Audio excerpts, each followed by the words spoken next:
मंत्रिमंडळ घोषित झालेलं आहे, खाते वाटप झालेलं आहे आणि आता मंत्रिमंडळ स्थापनेनंतर मंत्रालयामध्ये मंत्र्यांच्या दालनाचं नूतनीकरण केलं जातंय। अगदी सुट्टीच्या दिवशी सुद्धा मंत्रालयामध्ये कारागीर वेगवेगळ्या केबिनचं काम करताना दिसतायत। एकीकडे विविध योजनांमुळे राज्याच्या तिजोरीचा खडखडाट ऐकू येतोय आणि असं असताना मंत्र्यांच्या दालनासाठी उधळपट्टी कशासाठी असा सवाल आता विचारला जातोय।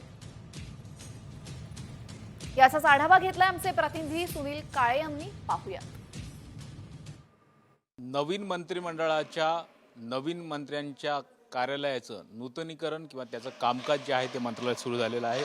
आपण 6व्या मजल्यावर आहोत, ज्या ठिकाणी आपण बघू शकता की कामकाज जे आहे ते सुरू झालेच आपल्याला पाहायला मिळते, कारण की नवीन सरकार आलेलं आहे, जम्बो मंत्रिमंडळ असणार आहे, दालनांचं वाटप करण्यात आलेलं आहे आणि त्यामुळे आज सुट्टीचा दिवस असून सुद्धा अशा पद्धतीनं कामकाज जे आहे ते सुरू झालेच आपल्याला पाहायला मिळते।